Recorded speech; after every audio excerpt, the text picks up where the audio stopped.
da presença de Deus. Quando somos cheios do Espírito, começamos a enxergar com os olhos do alto e aquilo que estava escondido começa a se tornar claro como a luz do dia. Não é raro que aqueles que mais nos ferem sejam justamente os que estão mais próximos.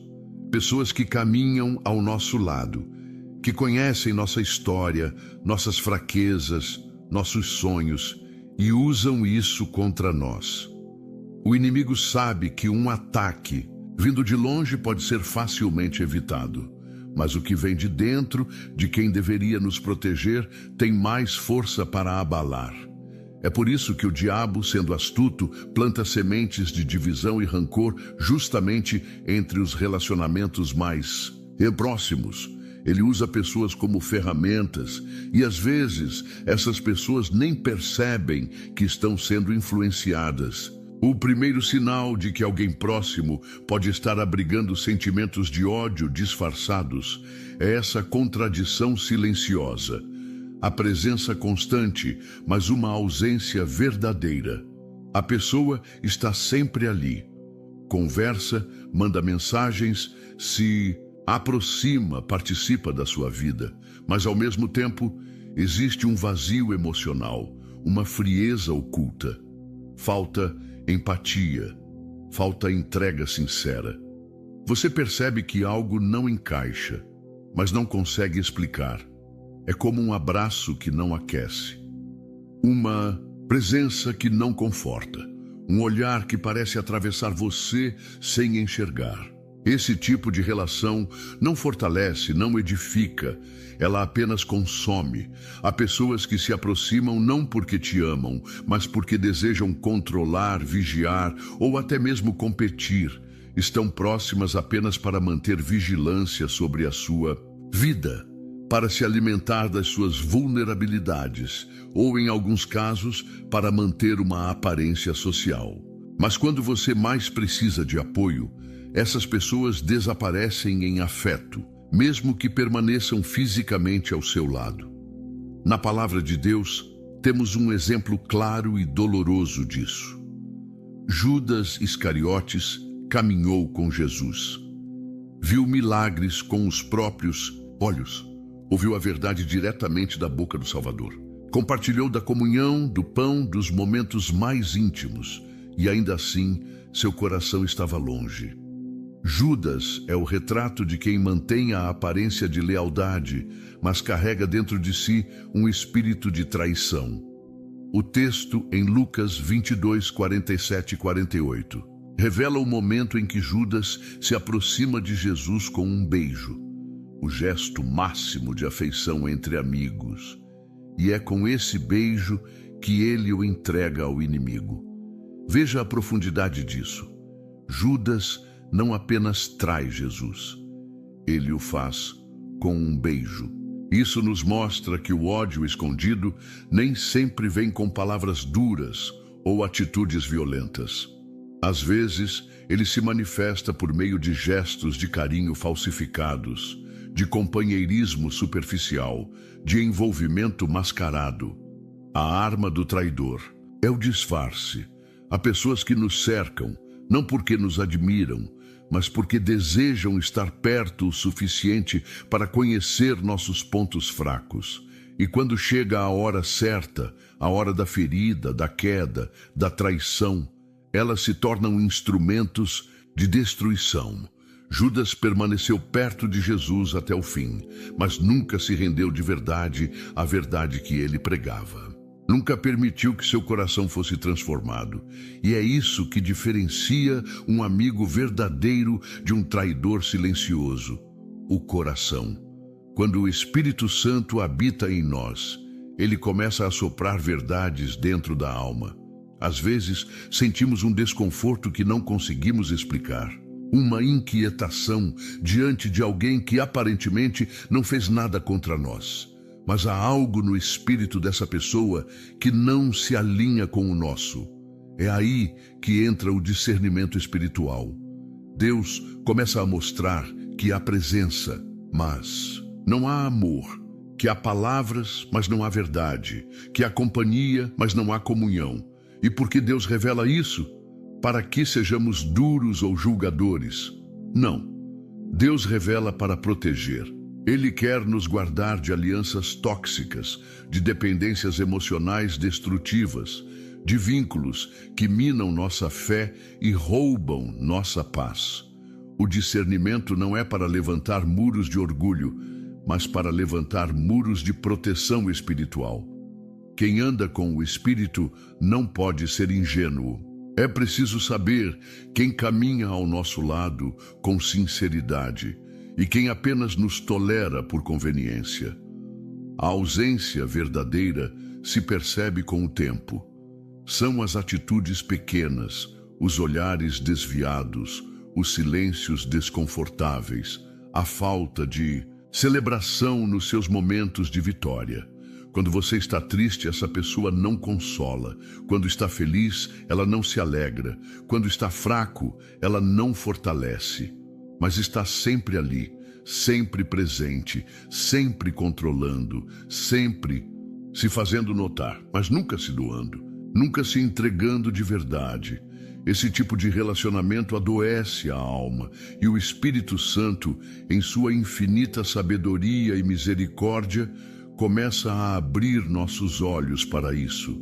Começa a nos dar coragem para nos afastar, para orar com mais intensidade, para silenciar diante de provocações, para discernir atitudes e palavras que antes passavam despercebidas. É doloroso perceber que alguém próximo carrega dentro de si um sentimento contrário ao amor, mas é libertador quando essa verdade é revelada por Deus, porque a partir daí podemos agir com sabedoria, podemos orar com mais direção, podemos perdoar sem sermos cúmplices, podemos amar sem nos expor ao veneno. O discernimento espiritual é uma armadura invisível. Ele não evita o ataque, mas impede que ele nos destrua. O Espírito Santo não nos foi dado apenas para nos consolar, mas também para nos conduzir à verdade. E a verdade, mesmo quando dói, é o único caminho para a liberdade. Quando aprendemos a reconhecer a presença constante, mas emocionalmente ausente, somos libertos da ilusão e protegidos pela luz da revelação.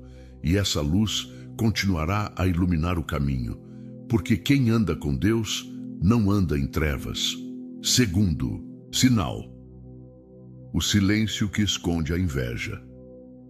Quando as vitórias chegam em nossas vidas, é natural desejarmos compartilhar essa alegria com as pessoas que amamos e que estão ao nosso redor.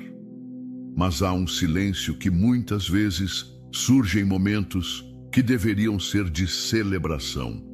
Esse silêncio não é um silêncio de paz, mas de um desconforto sutil, de uma ausência de alegria genuína. Ao conquistar algo importante, algo que foi concedido por Deus, esperamos que aqueles que estão próximos a nós se alegrem conosco, compartilhem da nossa felicidade e nos apoiem. No entanto, quando nos deparamos com a indiferença, ou até mesmo com um sorriso forçado, uma sensação de desconforto toma conta do coração. Este é o segundo sinal de que alguém pode estar nutrindo sentimentos de ódio em segredo. A falta de alegria genuína diante das nossas conquistas. O sorriso é superficial, os olhos não brilham e a emoção que deveria ser compartilhada não está presente. Ao contrário, há um peso no ar, uma sensação de que algo está errado, mesmo quando tudo parece estar certo. O que poderia ser um momento de celebração se torna um momento de desconforto. A pessoa que deveria se alegrar com você parece mais desconfortável, como se sua bênção fosse um fardo para ela e não uma razão para a gratidão. Esse comportamento é frequentemente resultado da inveja. Não é que a pessoa odeie você por algo específico que tenha feito de errado. Na verdade, pode até ser que ela te admire por muitas qualidades, mas o que ela não suporta é o fato de Deus ter te abençoado de maneira visível, quando talvez ela mesma sinta que não recebeu a mesma graça.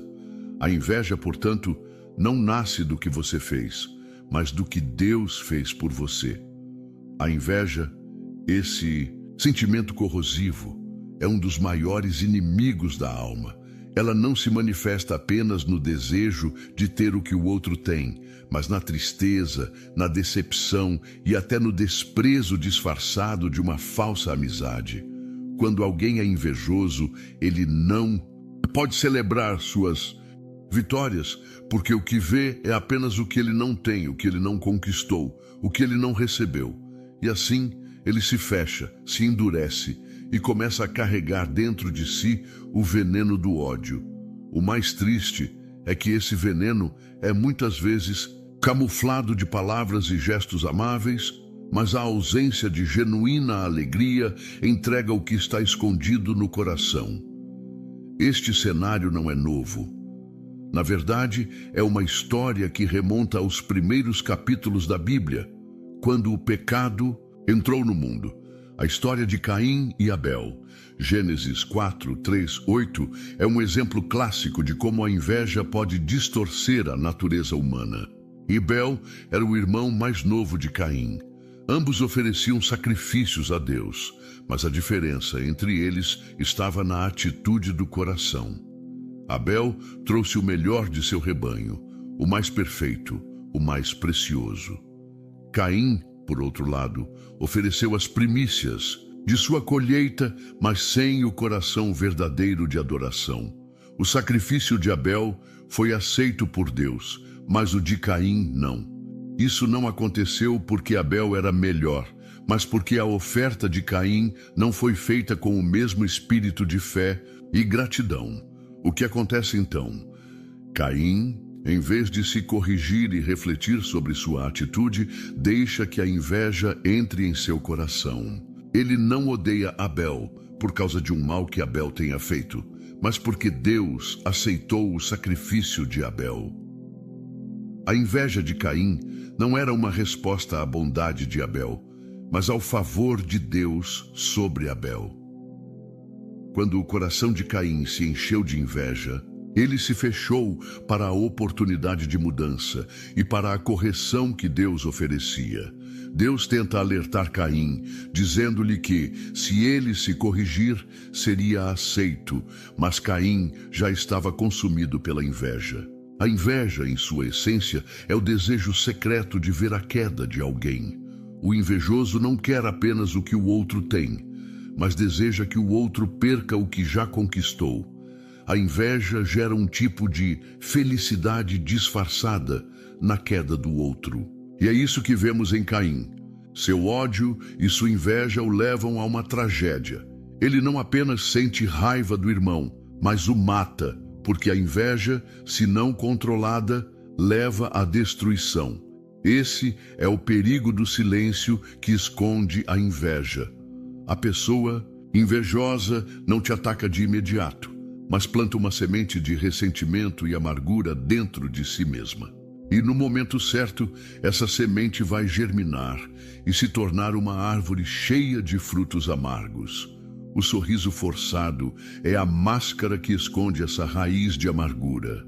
Ele não te deseja o mal explicitamente, mas a sua alma, secretamente, se alegra em ver sua luta e até mesmo o seu fracasso, pois isso confirma sua própria insatisfação com a vida. É aqui que entra a grande verdade do discernimento espiritual. Não podemos ignorar os sinais.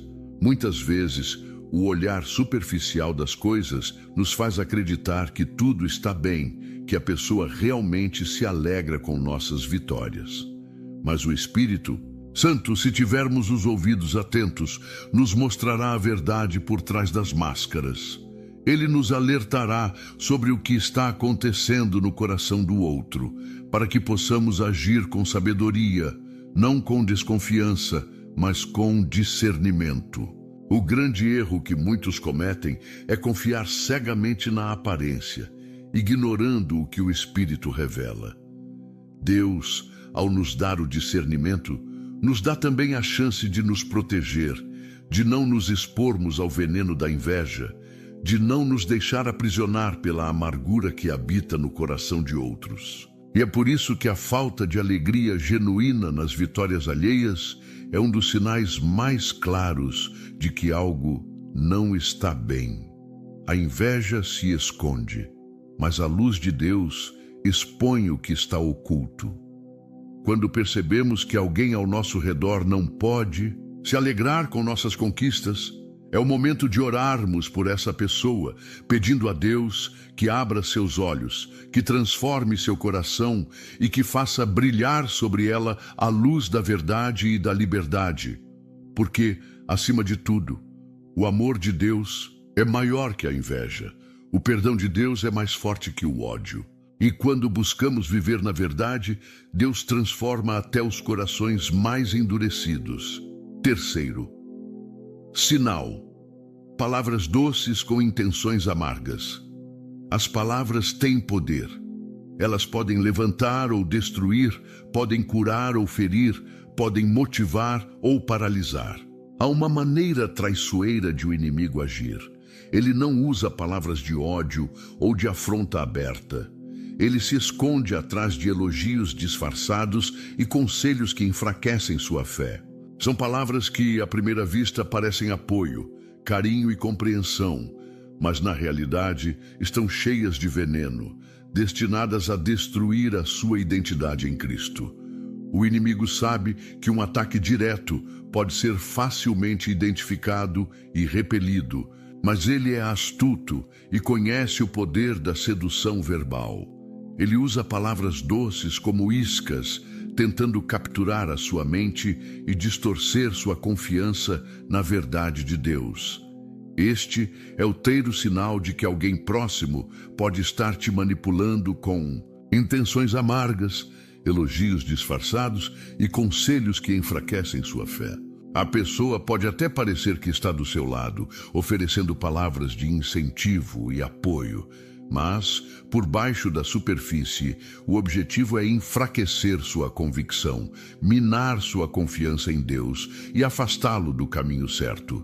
Esses elogios são como uma armadilha bem montada, feitas para desviar você da verdade e do propósito que Deus tem para a sua vida. As palavras de uma pessoa podem ser tão envolventes que nos sentimos seguros, como se estivessem nos incentivando a crescer ou a alcançar novos horizontes. Mas, em vez disso, essas palavras começam a criar insegurança. Elas abrem brechas na nossa fé. As críticas camufladas de sugestões, os elogios feitos com uma ênfase estranha, são armas que o inimigo usa para nos fazer duvidar de quem somos em Cristo, para fazer com que percamos a nossa confiança no poder de Deus para nos conduzir. O que parece ser um carinho é, na verdade, uma tentativa de desviar o nosso olhar de Deus para as nossas próprias limitações. Esse tipo de comportamento é insidioso, porque as palavras não são necessariamente falsas. Elas podem ser parciais ou mal interpretadas, mas o propósito delas, por trás da forma doce e sedutora, é minar o nosso foco em Cristo. Um exemplo claro disso encontramos na história de Dalila e Sansão, registrada no livro de Juízes 16. Dalila, uma mulher aparentemente apaixonada e afetuosa, usou de carinho e amor para enganar Sansão, o homem de grande força física, para que ela pudesse descobrir o segredo de sua força. E não foi por falta de amor verdadeiro que Dalila agiu assim. Ela o fez para agradar aos filisteus em troca de uma recompensa, mas o que ela mais desejava era destruir a força de Sansão. Dalila começou a tentar arrancar de Sansão o segredo de sua força com palavras doces e carinhosas.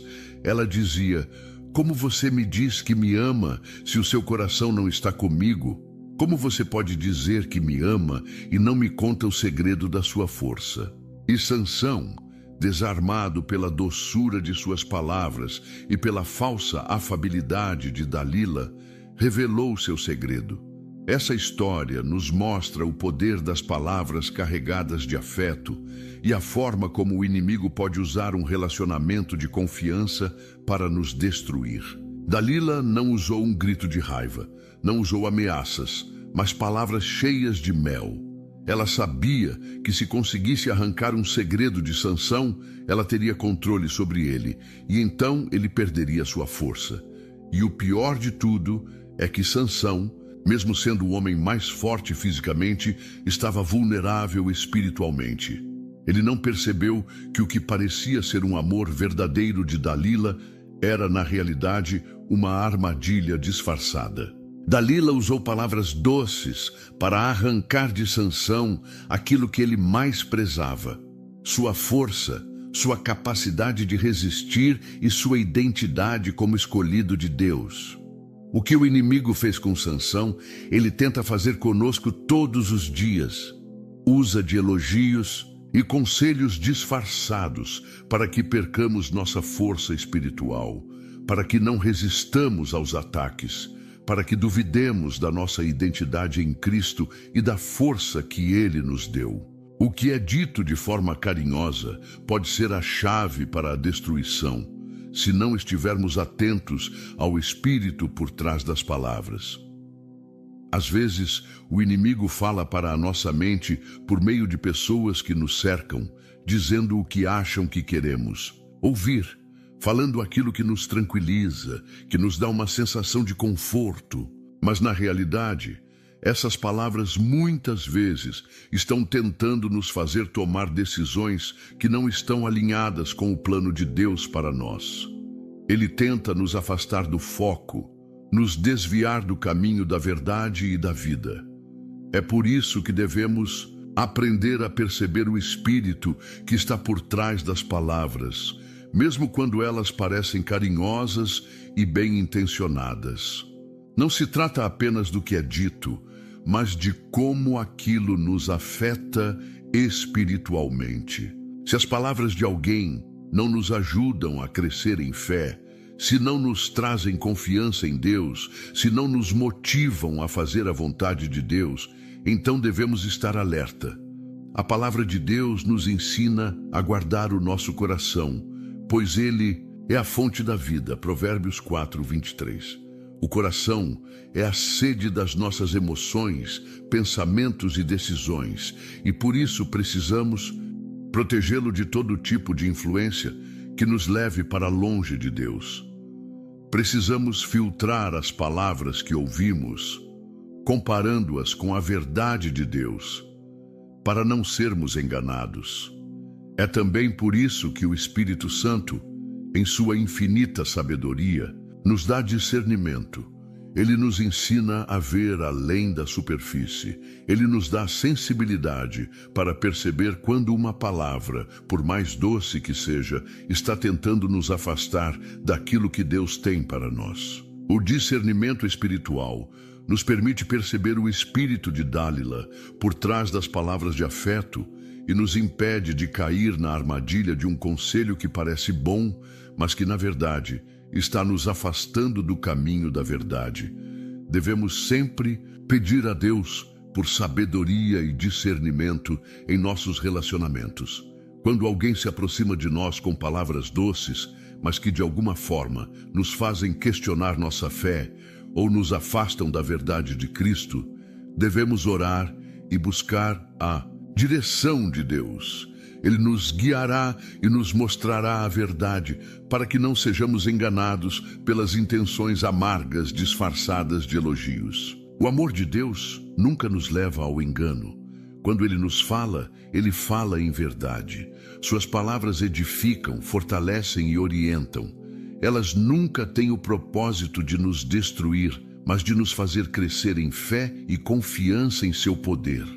Por isso, ao discernirmos as palavras ao nosso redor, devemos lembrar que as palavras de Deus são aquelas que nos edificam e nos conduzem para mais perto de sua vontade e do seu propósito para a nossa vida. Quarto sinal. Quando suas lutas viram espetáculo, existem momentos em nossa vida onde a dor e o sofrimento parecem ser observados por aqueles que, ao invés de nos oferecer apoio, se alimentam deles. Quando estamos lutando, quando estamos passando por dificuldades, há algo profundamente errado quando, ao invés de compaixão, encontramos nos olhos dos outros uma curiosidade disfarçada de preocupação. Quando nossas lutas se tornam um espetáculo, para os outros, algo em nosso interior começa a perceber que estamos lidando com algo mais profundo e mais perigoso: o prazer secreto de ver alguém sofrer. Esse é o quarto sinal de que alguém próximo te odeia em segredo. A pessoa se alimenta do seu sofrimento, tem prazer em ver você tropeçando, vacilando, se perdendo no caminho, mesmo que diga o contrário. Não é raro encontrar pessoas que se aproximam de você em momentos de crise, não para te ajudar, mas para ver até onde você vai chegar.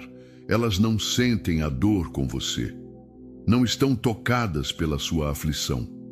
Ao contrário, a sua dor alimenta o ego delas.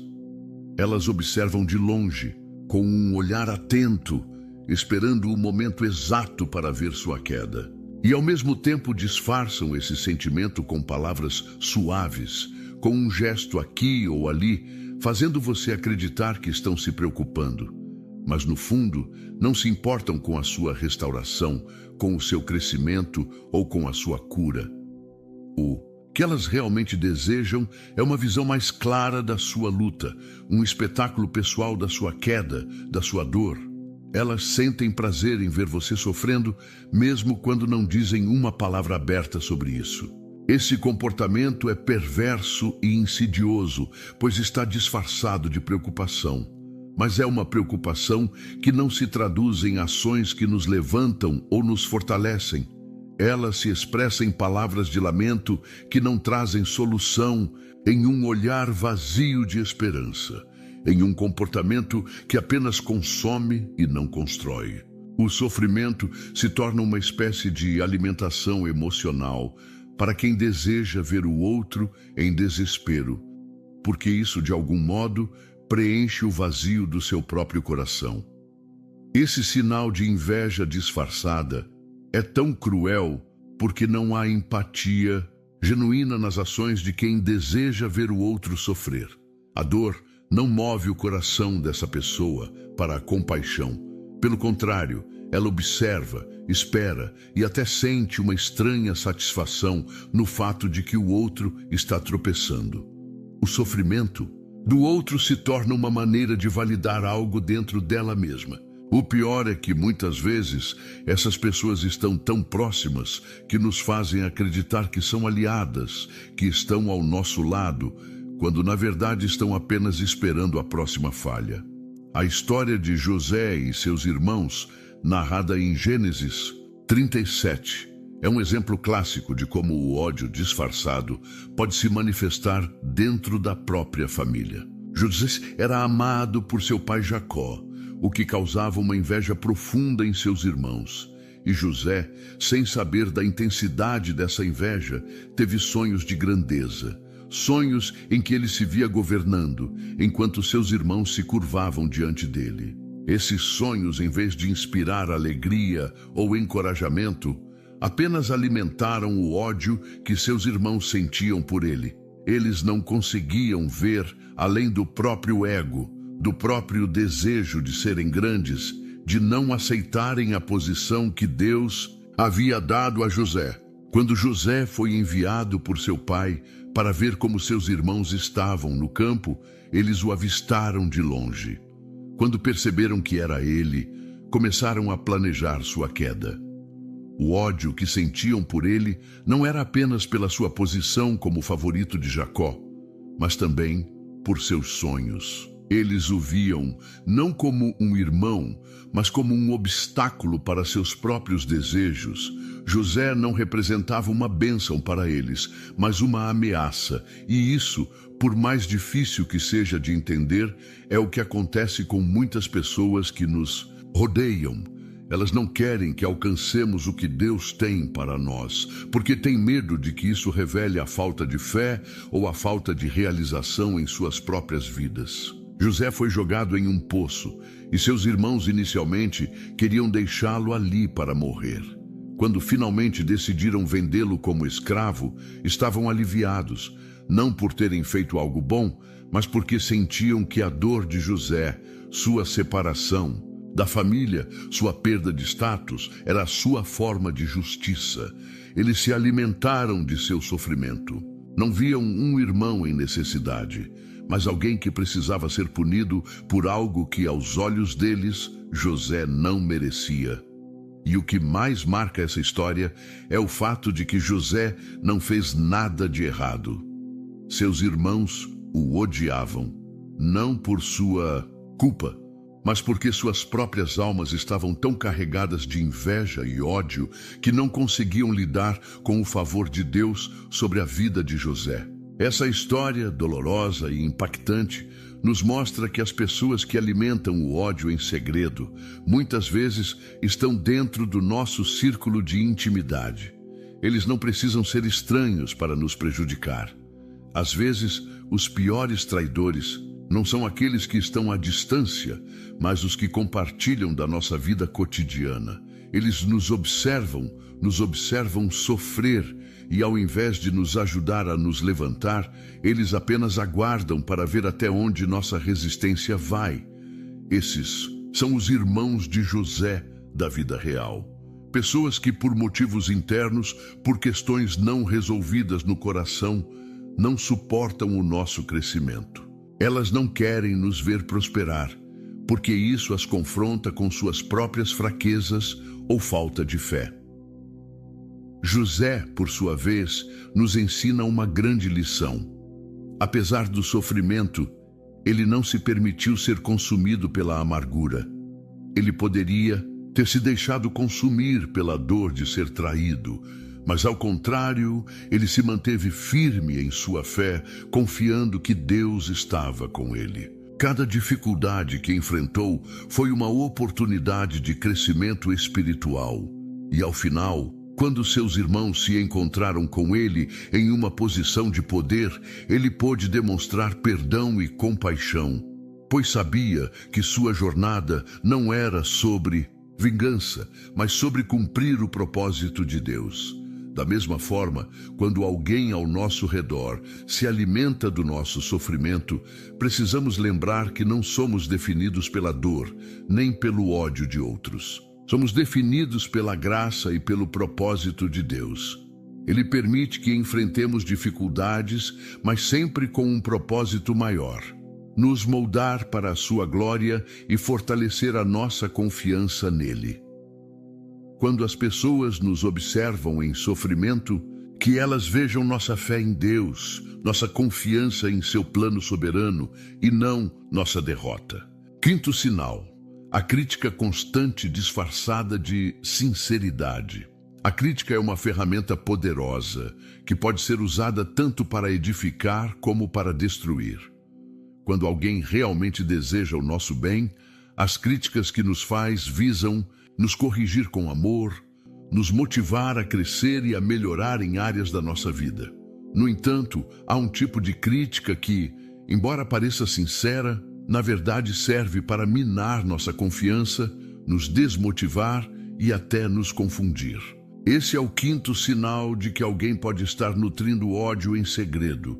Quem te critica o tempo inteiro sem edificar, sob o pretexto de ser sincero ou abrir seus olhos. Essas críticas não têm como objetivo o nosso crescimento ou o nosso aperfeiçoamento. Elas não são palavras de correção que, com amor, nos orientam para algo melhor. Pelo contrário, elas apenas diminuem-nos, desmotivam-nos e confundem-nos. O crítico disfarçado de amigo ou conselheiro sempre tenta se apresentar como alguém que está apenas abrindo nossos olhos, como se fosse o único capaz de enxergar os erros que precisamos corrigir. Esse tipo de crítica pode surgir em qualquer lugar, na família, entre amigos, no ambiente de trabalho, mas sempre terá a mesma característica: ela não constrói, ela destrói. E o mais traiçoeiro de tudo isso é que, em muitos casos, a pessoa que nos critica vai alegar que está sendo sincera, que está apenas tentando nos ajudar a ser melhores. A crítica constante e destrutiva tem o poder de paralisar qualquer sonho, qualquer visão que Deus tenha colocado em nossos corações. Ela tenta apagar a chama da fé e da confiança em nosso chamado, fazendo-nos duvidar de nossa capacidade de cumprir o propósito que Deus tem para nós.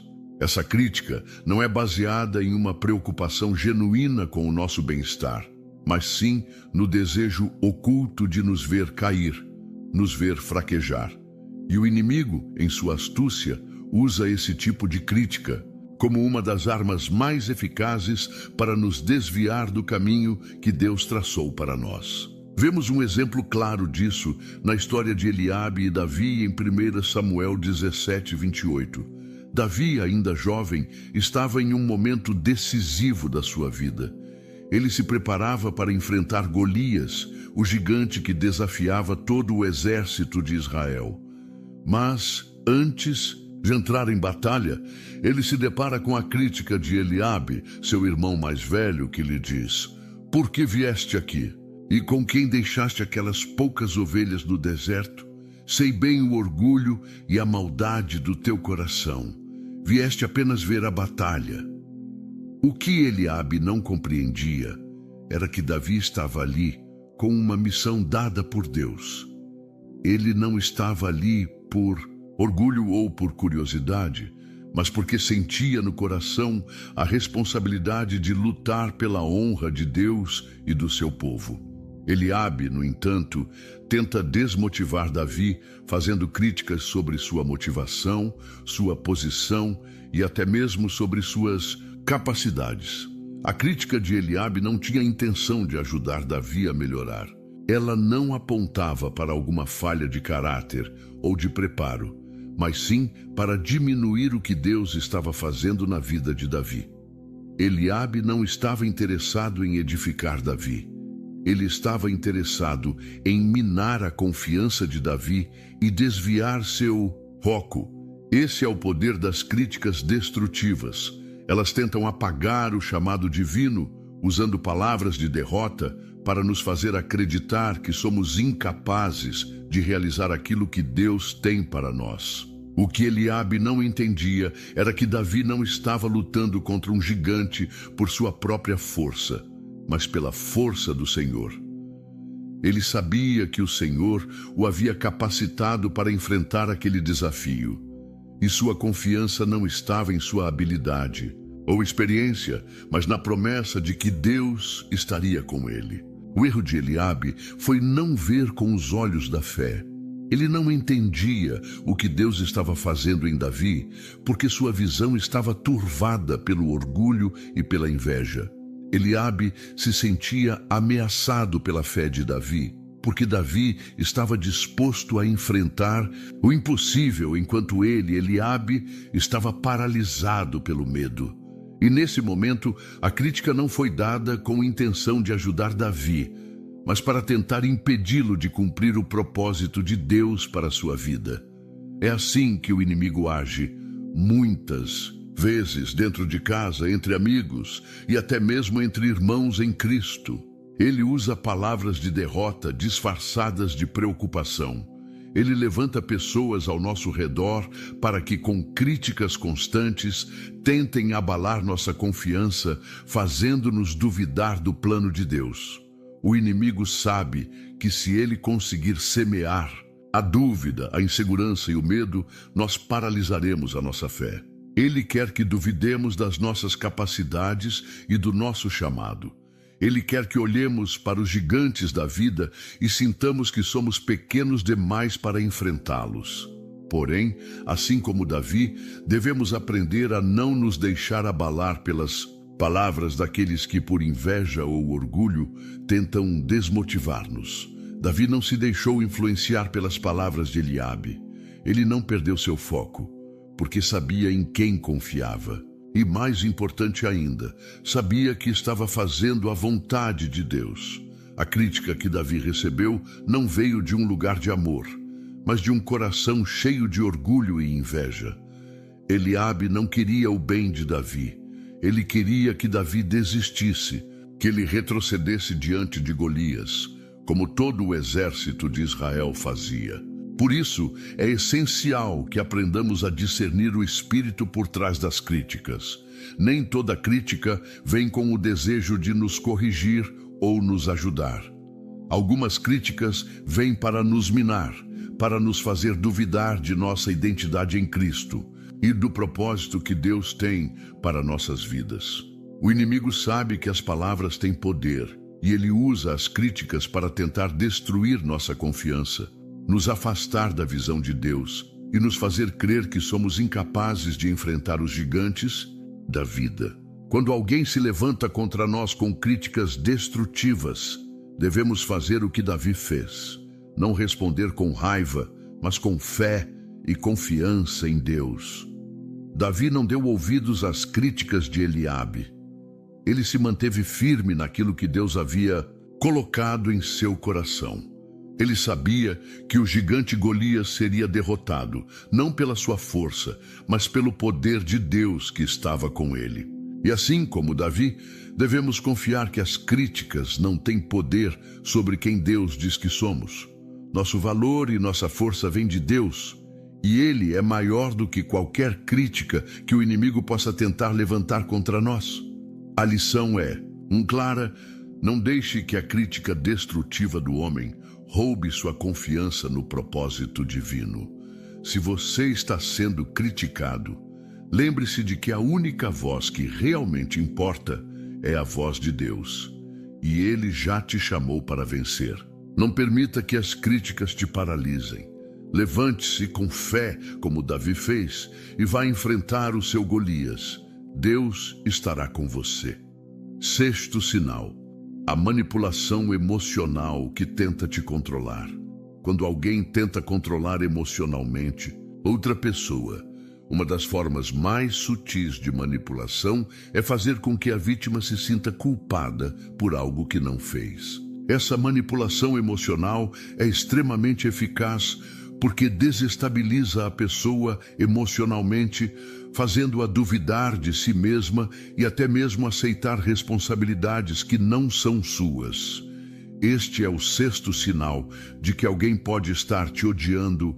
Em segredo, a pessoa te culpa, te faz sentir errado por coisas que você nem fez. A manipulação emocional envolve um tom de vitimismo, no qual a pessoa tenta fazer você acreditar que está fazendo algo de errado, mesmo quando você está apenas vivendo a sua vida e buscando o melhor para todos ao seu redor. Quando alguém que está ao seu lado tenta constantemente jogar a culpa em você, isso gera um desequilíbrio emocional profundo. A vítima começa a se questionar, a sentir que é sempre a culpada, que está errando, mesmo quando a situação não justifica isso. Esse tipo de comportamento desvia o foco das verdadeiras responsabilidades e distorce a realidade, criando um ambiente onde a pessoa manipulada vive em constante dúvida e confusão. O objetivo dessa manipulação é claro: prender emocionalmente a vítima, tornando-a dependente da aprovação e das expectativas da pessoa manipuladora, gerando um controle silencioso sobre suas ações e decisões. Esse tipo de abuso psicológico, por mais sorrateiro que seja, é um dos maiores sinais de que alguém está tentando sabotar sua paz, seu equilíbrio emocional e sua caminhada em Cristo. Quando o ódio está disfarçado de carinho ou amizade, ele começa a se infiltrar nas relações por meio de acusações injustas e manipulação emocional. E o pior de tudo isso é que muitas vezes a pessoa manipuladora se coloca na posição de vítima, fazendo com que a outra parte sinta-se culpada e responsável por seu sofrimento. Esse tipo de manipulação não é apenas cruel, mas também destrutivo, pois faz com que a vítima se sinta emocionalmente esgotada e incapaz de tomar decisões sem a aprovação do manipulador. Uma história bíblica que ilustra perfeitamente esse tipo de manipulação emocional é a de Herodias e João Batista. Marcos 6, 17 e 28. Herodias, esposa de Herodes, odiava João Batista porque ele havia confrontado o casamento deles. João, como profeta de Deus, denunciou o pecado de Herodes, dizendo-lhe que ele não deveria estar com Herodias, sua cunhada. Esse confronto com a verdade era algo insuportável para Herodias, e ela começou a tramar contra João, buscando silenciá-lo a todo custo. Herodias não conseguia lidar com a verdade de Deus que João pregava. Então, ela se voltou contra ele de maneira ardilosa. Herodias manipulou a situação ao ponto de convencer sua filha Salomé a dançar para Herodes, com a promessa de dar-lhe o que ela pedisse. Quando Salomé pediu a cabeça de João Batista, Herodias obteve o que desejava. Ela não apenas quis calar a voz profética de João, mas também usou as emoções de sua filha e o poder de Herodes para fazer algo extremamente cruel e injusto, prendendo a verdade e distorcendo a realidade em nome de um desejo egoísta. Esse tipo de manipulação emocional é um reflexo de como o ódio muitas vezes se esconde atrás do desejo de controle. Herodias não queria apenas que João fosse silenciado, ela queria controlar a narrativa e evitar que a verdade a confrontasse. Ela usou o poder e a influência para obter o que queria, sem se importar com as consequências para os outros. O ódio de Herodias por João foi alimentado pelo desejo de que a verdade fosse abafada, e esse tipo de manipulação emocional é um exemplo claro de como as relações podem ser distorcidas e usadas para atingir fins egoístas. Quando estamos em situações em que somos emocionalmente manipulados, é importante compreender que o amor verdadeiro liberta, enquanto o falso afeto prende, manipula e distorce a verdade. O amor de Deus nunca nos prende em uma rede de culpa ou confusão emocional. O amor de Deus nos liberta, nos dá clareza, nos traz paz. Quando alguém usa palavras de carinho ou afeto para nos fazer sentir responsáveis por algo que não fizemos, isso é um reflexo do egoísmo humano e não do amor genuíno que deve caracterizar as relações. O verdadeiro amor não cria ambientes de culpa ou desconfiança. Pelo contrário, ele oferece suporte, orientação e correção com o objetivo de edificar, de fortalecer e de promover o crescimento mútuo. Quando o amor é distorcido e usado para manipulação, ele se torna uma armadilha emocional que impede a pessoa de viver com liberdade. O amor manipulado por interesses egoístas cria um vínculo de controle, fazendo com que a pessoa manipulada viva em constante medo e insegurança. Em vez de ter paz, ela sente constantemente que precisa agradar, que precisa justificar suas ações e até mesmo sua própria existência para manter a paz na relação.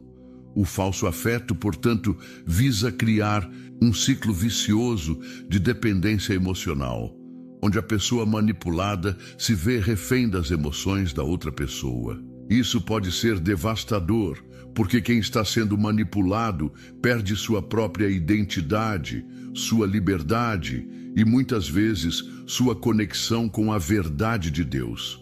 A culpa é imposta como uma arma, e a pessoa manipulada começa a acreditar que precisa carregar o fardo de outras pessoas, mesmo quando o problema não é dela.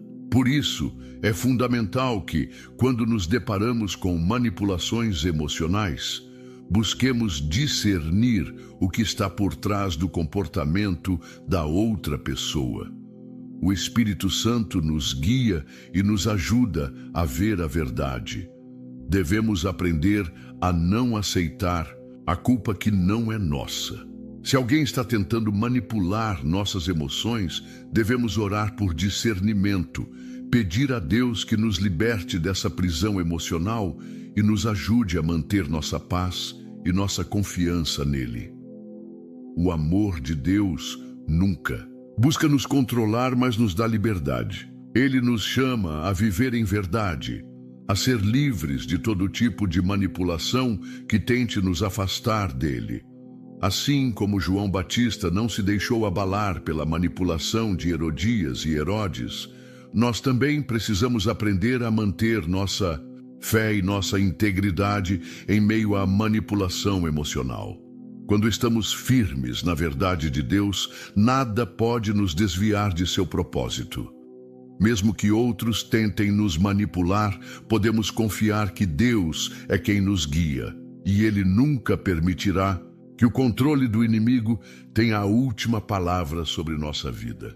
A verdade de Deus é maior que qualquer manipulação humana, e é ela que nos liberta e nos fortalece para viver em sua paz. 7º sinal. Quando a presença da luz revela as trevas escondidas.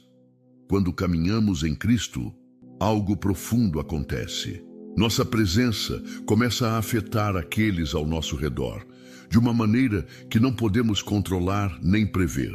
O que parece ser uma reação despropositada, uma sensação de desconforto inexplicável, muitas vezes é um reflexo do que está acontecendo nas profundezas do espírito da outra pessoa. O 7º sinal de que alguém pode estar te odiando em segredo é simples, mas profundo. Você incomoda a pessoa sem motivo aparente. Sua paz, sua serenidade, sua confiança em Deus geram reações negativas. E não é porque você fez algo de errado. É justamente o oposto. A luz que você carrega em Cristo está revelando as trevas que ela preferia manter escondidas. Isso acontece porque a luz de Cristo em você não pode ser ignorada. Ela brilha onde há escuridão, e quem ainda se apega às trevas não pode se aproximar da luz sem se sentir desconfortável, sem ser confrontado. Como diz João 3:20, todos os que praticam o mal odeiam a luz e não se aproximam dela, temendo que suas obras sejam expostas. Esse versículo revela uma verdade clara sobre as reações de pessoas que ainda estão presas ao pecado e à escuridão. Elas não querem que sua verdadeira natureza seja vista. Elas não querem ser confrontadas pela pureza de Cristo que brilha através de você. E, portanto, sua presença começa a incomodá-las, mesmo que você não tenha dito uma palavra. Essa é a razão pela qual, muitas vezes, você pode estar simplesmente vivendo sua vida em Cristo, sem intenção de ferir ninguém, mas ainda assim sentir que sua paz provoca uma reação negativa. Isso não é um reflexo de sua falha ou culpa, mas é um reflexo do que a sua presença espiritual está fazendo naquele ambiente. Quando você anda com Deus e sua luz está em você, essa luz começa a expor o que está escondido nas sombras do coração dos outros. Aqueles que ainda estão nas trevas, aqueles que se recusam a deixar o pecado, podem se sentir ameaçados pela sua simples presença, porque você é um lembrete constante de que há uma outra maneira de viver. Uma maneira que não se conforma com o mal, mas que caminha na verdade de Cristo. Esse confronto não acontece porque você está acusando alguém ou apontando dedos. Não é porque você está fazendo algo de errado. Pelo contrário, é a luz de Cristo em você que está expondo o que os outros preferem esconder. Quando alguém rejeita a luz, isso não diz respeito a você. A verdade que você carrega incomoda. Não porque você está tentando incomodar, mas porque a verdade de Cristo incomoda o mal. O mal não quer ser exposto, não quer ser confrontado, e as pessoas que ainda estão aprisionadas a ele, muitas vezes, reagem com hostilidade ou resistência. Por mais que sua presença seja de paz, a paz de Cristo muitas vezes gera uma luta interna nas pessoas que ainda se apegam às trevas. Isso acontece em ambientes familiares, no trabalho, entre amigos e até mesmo dentro da igreja. Muitas vezes, vemos pessoas se afastando ou reagindo negativamente, não porque fizemos algo errado, mas porque estamos refletindo a verdade de Cristo em nós. Sua paz, sua fé inabalável, sua confiança em Deus são como luzes brilhantes em um ambiente escuro. E como a luz expõe as trevas, algumas pessoas não querem que as trevas sejam expostas.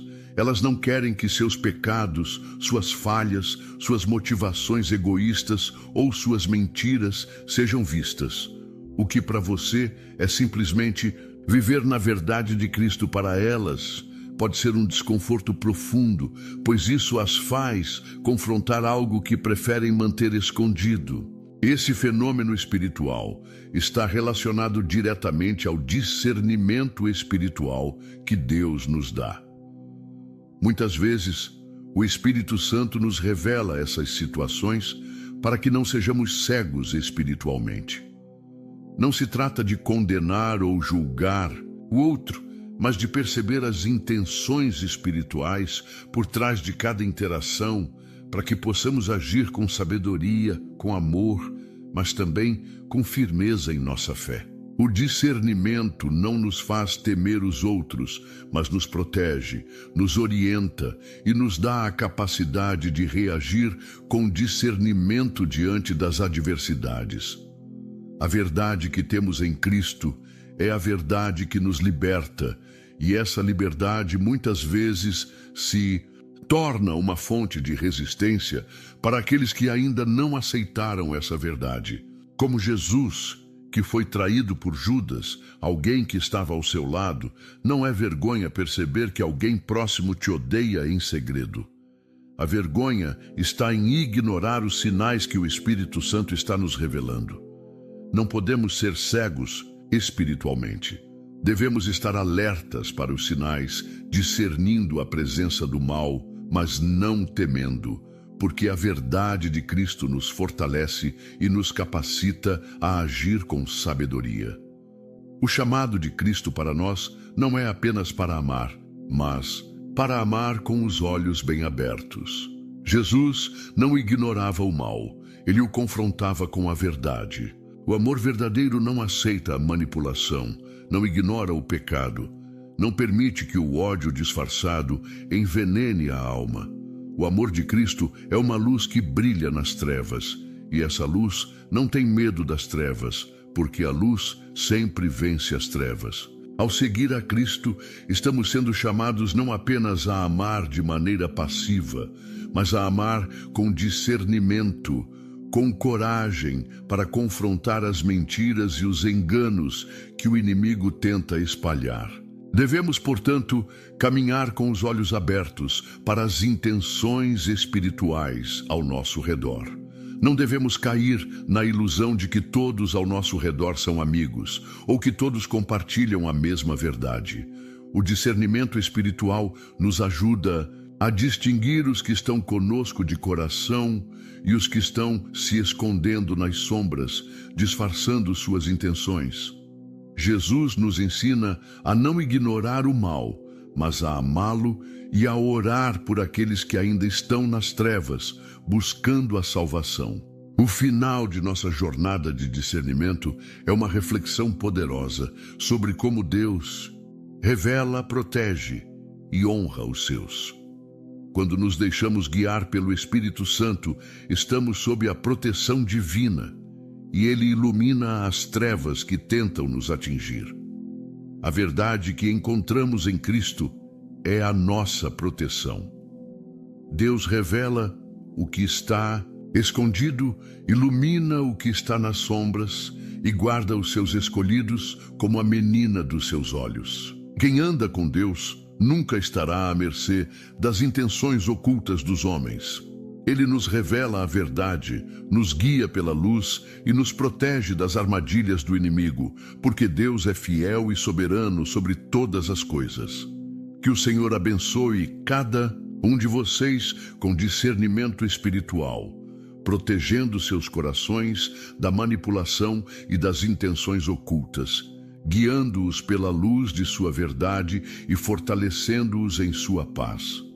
Que a luz de Cristo brilhe em suas vidas, revelando o que está escondido e os conduzindo para uma caminhada segura em sua graça. Amém.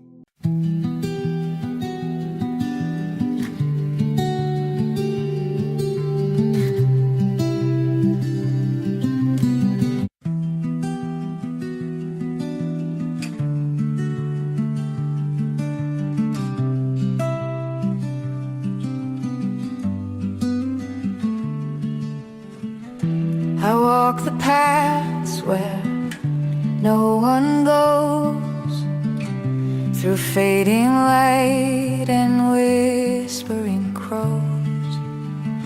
No map in hand, no end in sight, just endless dusk and fading light.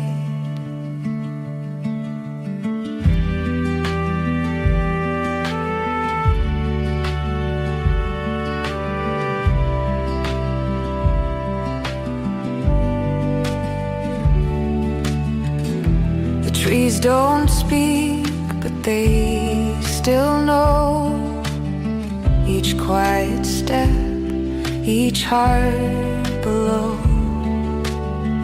The sky bends down, the wind is kind. These wandering roads reflect my mind. And though the noise calls loud and bright, I choose the peace of silent night. I keep on walking, wandering still, past every echo, over every hill. No destination, just the will to lose, to learn, to wander still.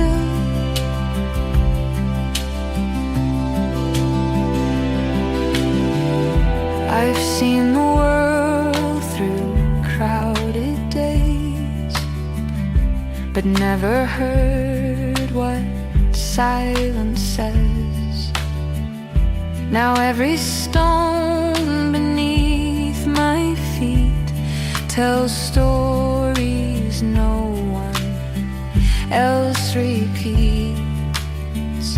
The further out, the more I feel that quiet's where I start to heal. I keep on walking, wandering still, past every echo, over every hill. No destination, just the will to lose, to learn, to wander still.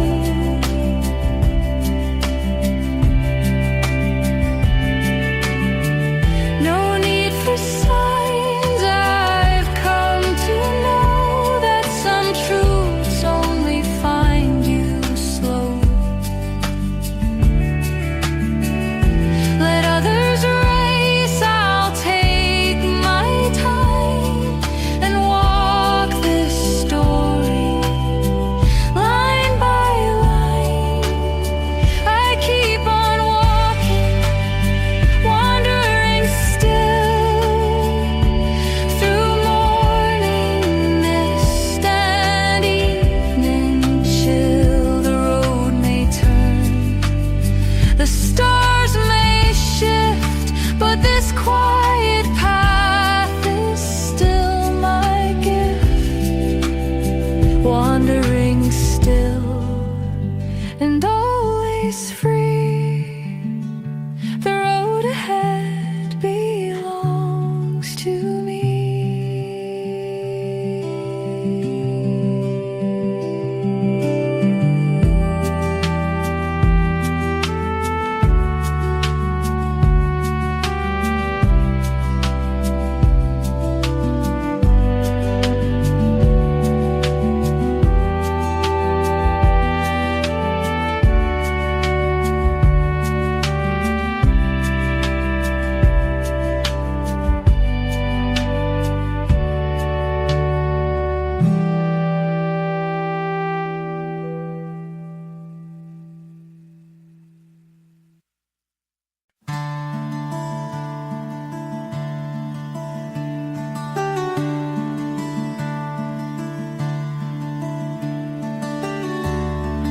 hollow clock keeps ticking loud in empty rooms beneath the clouds.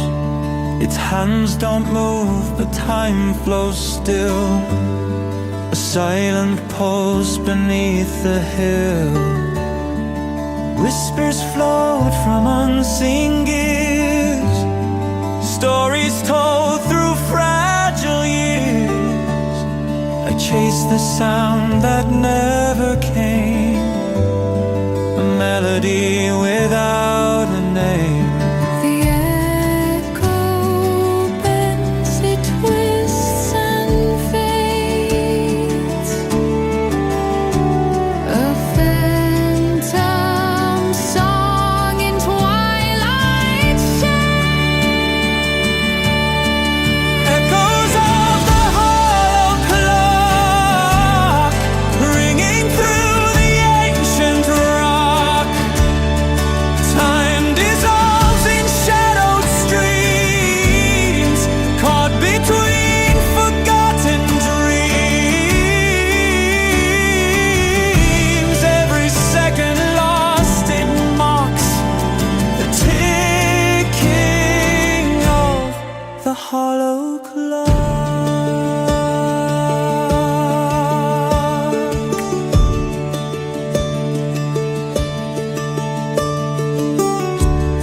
The leaves fall slow on worn-out floors, dusty light through broken doors. I listen close for what's not there, a voice that's vanished in the air.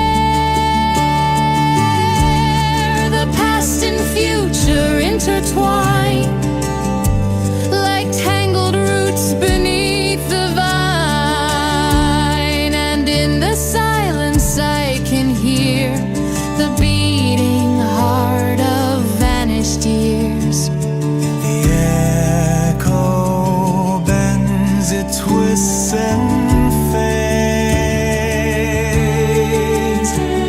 A phantom song in twilight shades. Echoes of the hollow clock ringing through the ancient rock. Time dissolves in shadowed streams, caught between forgotten dreams. Every second lost, it mocks the ticking of the hollow clock.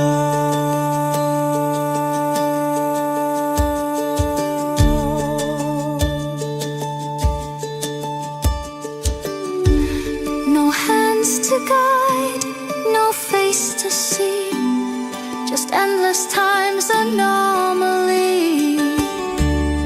I step inside the hollow sound where lost and found are tightly bound.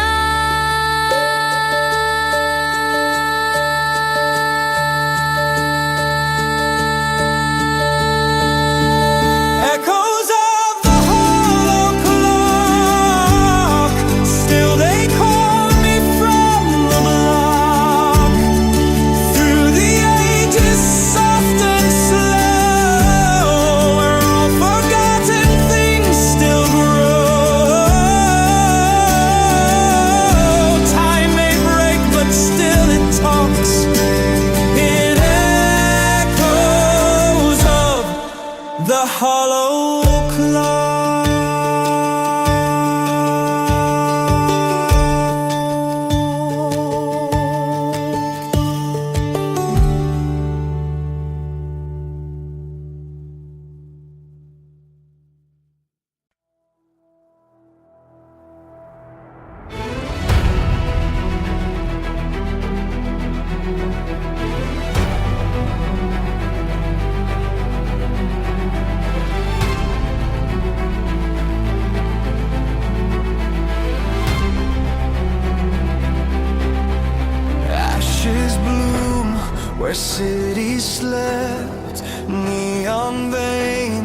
dreams were kept. We built the stars, forgot the sky. Now we live but don't know why. Every echo, every scar carries who we really are.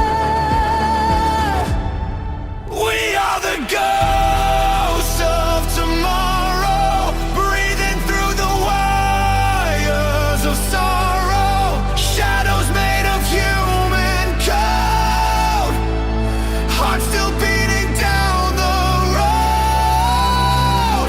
We're the last to feel the fire.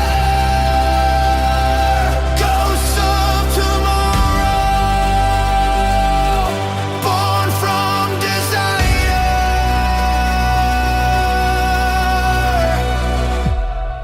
Concrete prayers and plastic hands.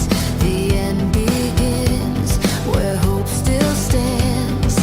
Memory flickers, soft and wild.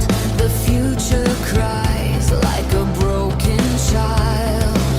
Through the static, we remain, singing through the endless rain.